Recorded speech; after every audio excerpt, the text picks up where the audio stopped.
Bonsoir, Jean chapitre 18. On y va. Seigneur, merci pour cette grâce. Merci pour ce moment. Merci pour ta parole. Merci pour Jésus. Merci pour le Saint-Esprit. Prends toute la place, mon Dieu. Prends toute la place. Vraiment toute la place. Et permets-nous de voir Jésus à travers ta parole. Au nom de Jésus, je viens ainsi prier, Papa. Amen. Amen. En verset 1, je lis. Lorsqu'il lui dit ces paroles, Jésus alla avec ses disciples de l'autre côté du torrent du Cédron, où se trouvait un jardin dans lequel il entra, lui et ses disciples. Le jardin de Gethsemane. Le chapitre 18, comme précédemment, vient à la suite du chapitre 17 et du chapitre 16. Chapitre 16, rappelons-nous, c'est la Pâque, le repas de la Pâque. Chapitre 17, c'est la prière qu'il fait au Père pour ses disciples. Et là, on est au chapitre 18 où on voit déjà qu'il commence par aller dans le jardin et qu'il est accompagné de ses disciples. Donc, il n'y va pas tout seul. Verset 2, donc il y avait un lieu où Jésus se réunissait souvent avec ses disciples. Du fait que, même c'est à cause de ça que Judas même, il savait, connaissait cet endroit parce que Jésus avait l'habitude d'y aller avec eux. Donc, il y a des choses que Jésus fait aussi habituellement. Au verset 4, on voit que quand les gens vont venir l'arrêter, Jésus va s'avancer. Il y a une chanson qui m'est venue à la tête, ça, qui dit vaillant héros qui ne recule pas devant le combat. Directement, vaillant héros, il y va. Il ne recule pas devant le combat. Verset 6. Quand Jésus laisse paraître, ne serait-ce que pour un tout petit instant, sa déité, le fait qu'il soit Dieu, les hommes ne peuvent pas se souvenir de vous. Je lis. Au verset 4, je vais commencer par le verset 4. Jésus, sachant tout ce qui devait lui arriver, s'avança et leur dit, qui cherchez-vous? Ils lui répondirent, Jésus de Nazareth. Jésus leur répondit, c'est moi. Dans dans une autre version, c'est je suis. Le même je suis que je suis à Moïse. Hein? Celui-là. Je suis. Et Judas qui le livrait était avec eux. Lorsque Jésus leur eut dit, je suis, c'est moi, ils reculèrent et tombèrent par terre. Ils reculèrent et tombaient par terre. C'est-à-dire que l'annonce de qui il est, les hommes, comme des mouches, ils tombent. Ils tombent. La puissance que dégage qui est Jésus. Verset 7, il va au-devant de ceux qui veulent l'arrêter. Pourquoi est-ce qu'ici, on va voir qu'il va s'avancer vers eux, alors que dans d'autres passages, on a vu qu'il faufilait parmi eux, ils n'ont pas pu mettre la main sur lui, etc. Parce qu'en fait, là, c'était son heure. C'était l'heure où il devait être arrêté, l'heure où il devait accomplir tout ce qu'il était venu faire sur terre.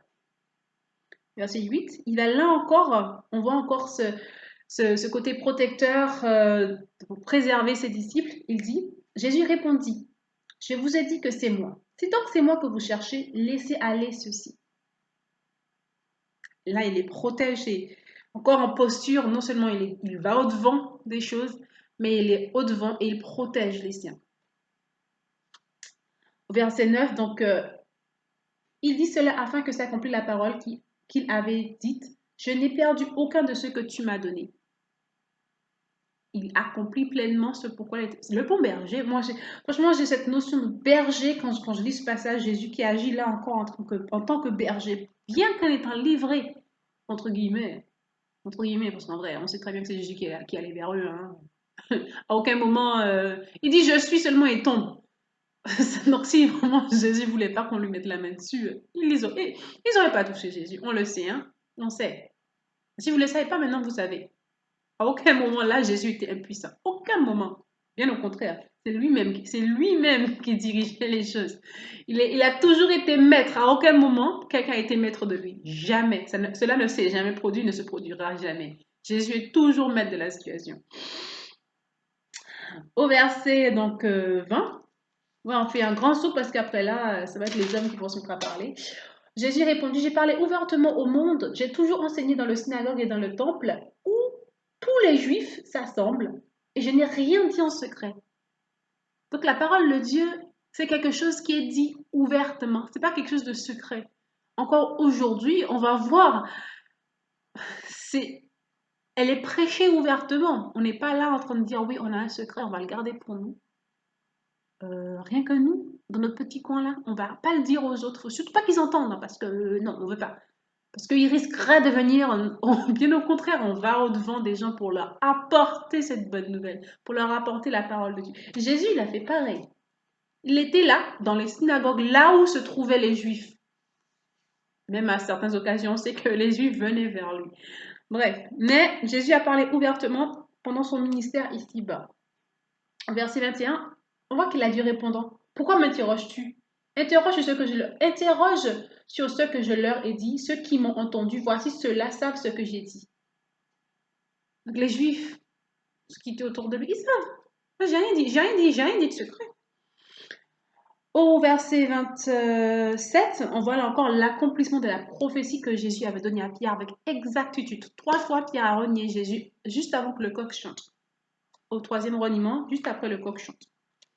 Verset 32, là encore un accomplissement de la parole que Jésus avait dite lorsqu'il indiqua de quelle mort il devait mourir, sa mort sur la croix. Parce que quand les Juifs disent, ah, il ne nous est pas permis de mettre quelqu'un à mort.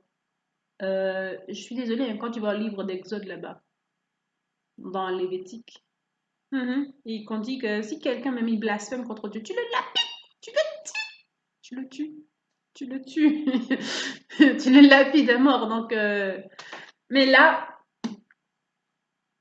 il fallait que ce soit les Romains qui mettent Jésus à mort et non pas les Juifs. Bah oui, parce que dans les Écritures, il devait être crucifié, crucifié, comme le serpent élevé en l'air, pas lapidé par terre, mais élevé en l'air. Quelque chose de puissant derrière ça. Au verset 34. Là encore, on voit que Jésus, il en parle. Jésus répondit, est-ce de toi-même que tu dis cela ou d'autres te l'ont-ils dit de moi? Et il a dû répondre. Et il est la parole. À quoi est-ce que tu t'attendais? Au verset 36. Oh, j'aime trop.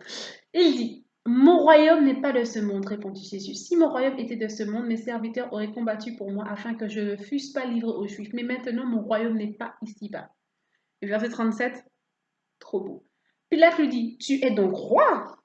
Ah bon, tu es roi? Ton royaume, tu parles de royaume, donc c'est que tu es roi. Jésus répondit, je vais m'arrêter là. Tu le dis, je suis roi. Je suis né et je suis venu dans le monde pour rendre témoignage à la vérité.